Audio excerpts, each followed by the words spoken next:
Introducing two members of staff from Tourism Australia, and I'm on the board of Tourism Australia, so I have seen the work and commitment that they've done on a regular basis. I'd like to introduce Christy O'Brien and Lee Sorensen, and both come up on stage and give a quick presentation before we go into our workshops. Let's welcome them to the stage.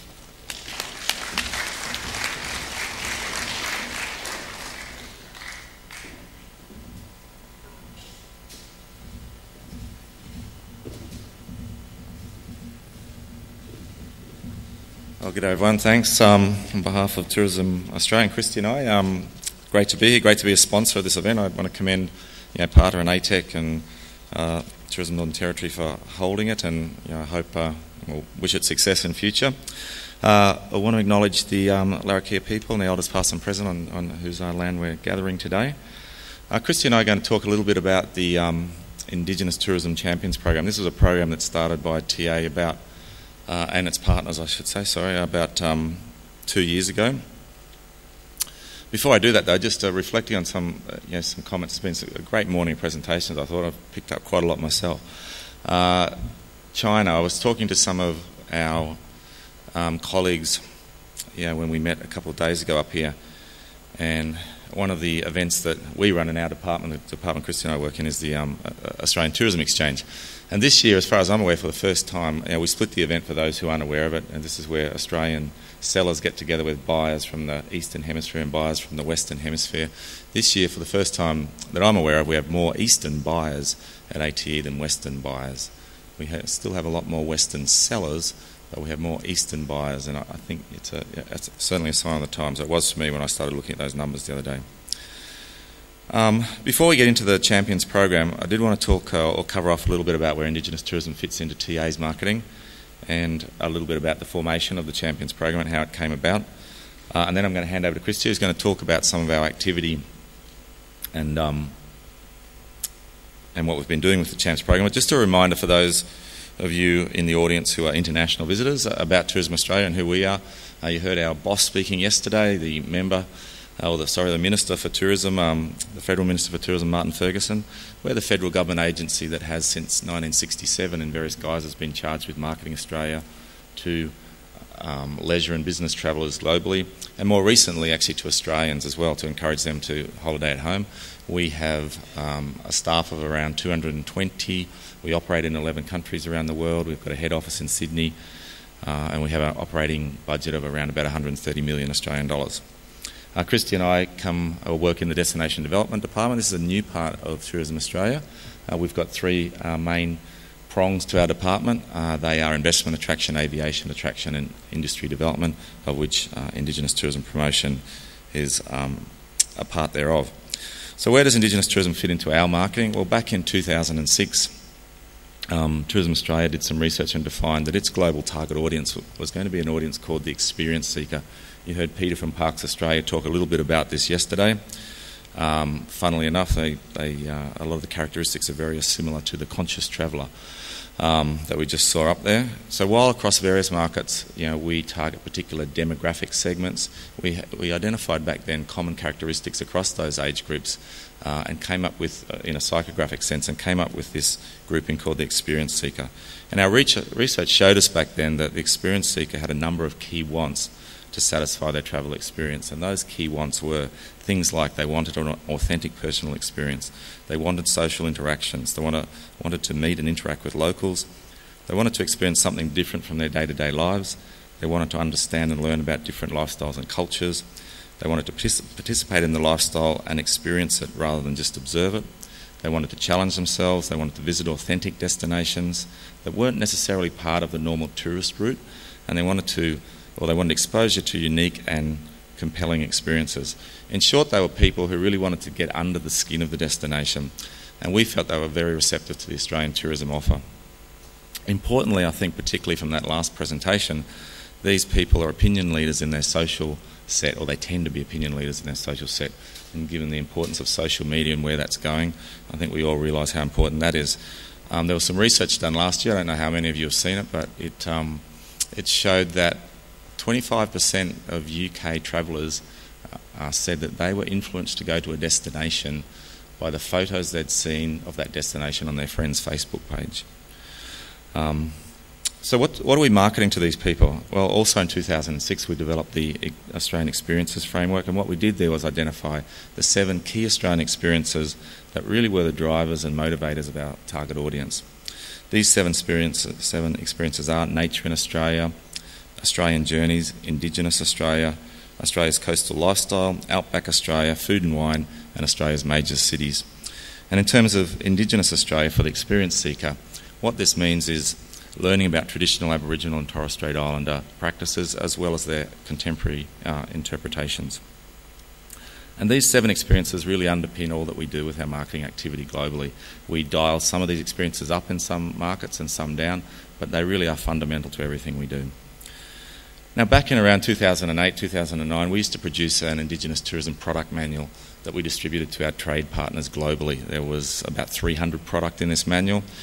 And around that time, we started to get a lot of feedback from trade partners about differing levels of quality amongst 300 product. And what they were asking us was, well, who are the reliable operators? Who are the consistently reliable operators? Who are the quality operators amongst this 300 that we can consistently rely on?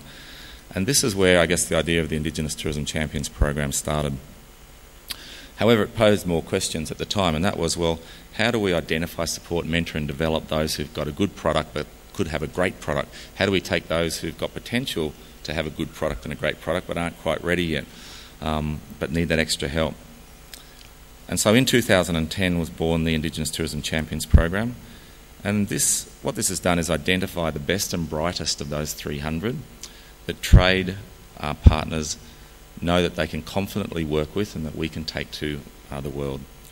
It also provides those who need it with the additional business support that they need, and it also provides a development pathway for those not in the program on how to get there.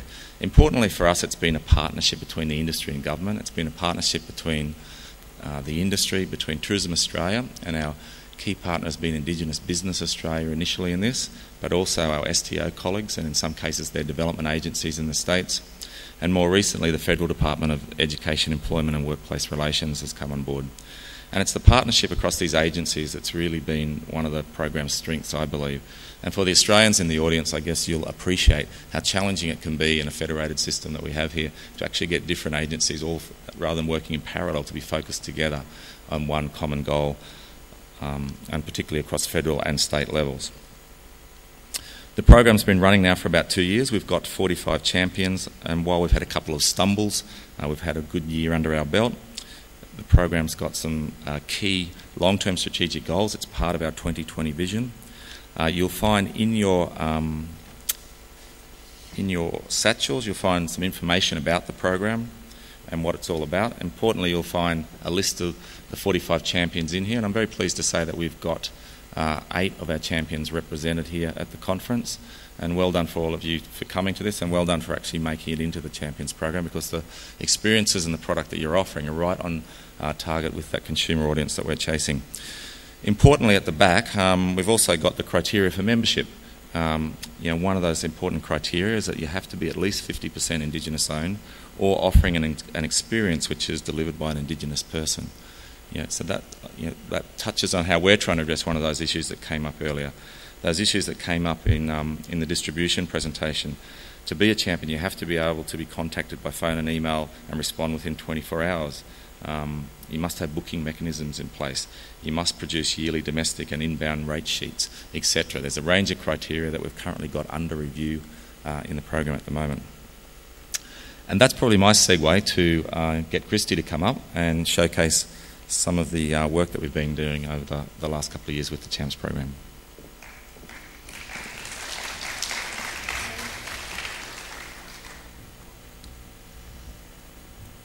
Well, it's lovely to be back on Larrakia land, and I pay my respects to the Larrakia people, both past and present. We've been doing a lot of trade activity. As you would have heard from Caroline and Mike this morning, trade is extremely important in as far as distribution goes. We've held, at the past 2 Australian tourism exchanges, we've held an Indigenous networking event. They have been oversubscribed, those events. There is so much interest out there in Indigenous tourism. We've had to put people on wait lists. We've had the top wholesalers attend those events. The last event we held in Sydney, we had all the media that was attending the Australian Tourism Exchange attend that event, and we've had people that have been waitlisted have included ministers. I mean, it is that popular. So Indigenous tourism is certainly gaining traction out there on the world market, and so we've done these. What we've done is at these trade shows, we've explained what the Champions program is. We've got people very excited about it, keen to be involved. And our next steps with trade engagement is actually going into the offices and sitting down with wholesalers overseas and our inbound tour operators in Australia, and just working with them to see what champion product they are including in their programs and where the gaps are, so we can get all our champions in the distribution channels. We produce profiles on our champions. They're very detailed profiles. They include all the information that trade needs, minimum numbers, maximum numbers, how to get to the destination, everything trade needs to know. We even include the retail rates for trade. And we're also building a new Indigenous trade website. There's been a lot of interest in a one-stop shop for Indigenous tourism where people can find out about Indigenous experiences available throughout Australia, and this website brings together the champion experiences in Australia, as well as it talks about the festivals, Aboriginal art and culture centres, and provides that information. This website will be promoted on all of the TA websites, and it will also be promoted on external websites. We've asked our state tourism organisation partners if they'll promote the website on their websites, and it will really inform people about the wealth and diversity of our Indigenous experiences. This is just a snapshot of the homepage. It's got 3 main sections. We talk about destinations. A lot of our champions are located in remote locations. We have to get people really excited about going to these locations. So we feature the destinations that the champions are in.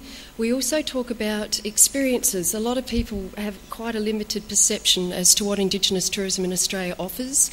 And this talks about the abundance of experiences, from coastal experiences to city experiences, food experiences, active adventures, all the experiences on offer.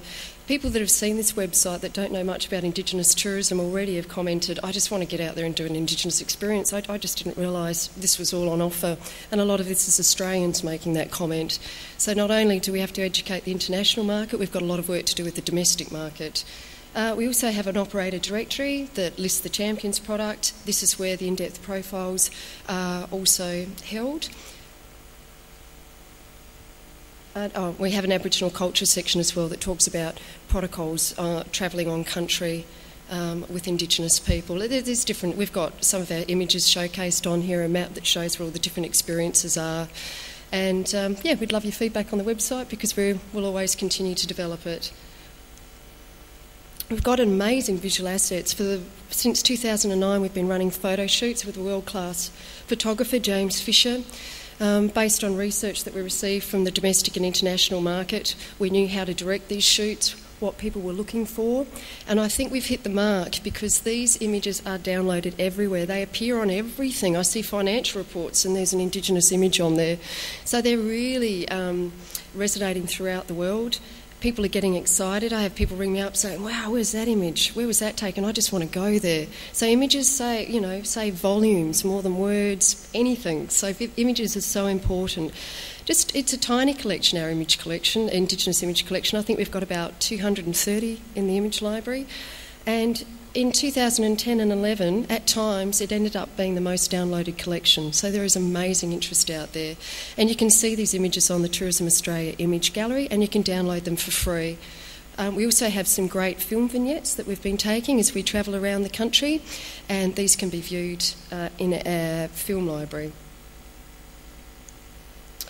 We do a lot with consumers, obviously. Tourism Australia has a great social marketing program. We have over 2 million Facebook members, and we're going to really crank up our Facebook activity for the champions, so the champions will be hearing from us soon. Obviously, the Tourism Australia teams are really engaged in Indigenous tourism. They love it. They know who the champions are, so they include champion product in activity that they're doing. The champions may not know that they've been included in a lot of things, and we're going to start a champions newsletter just to let the champs know where they actually are appearing.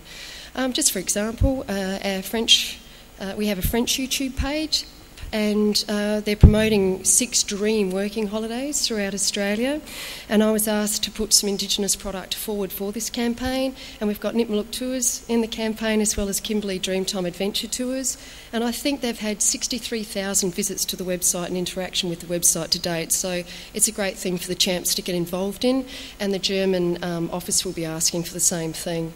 We do a lot with our stakeholders. We run the Indigenous Tourism Government Forum, whereby we bring all the STOs together and other government departments to talk about Indigenous issues, and the Champions program is a standing item for that forum. We also chair the Indigenous Tourism Industry Advisory Panel.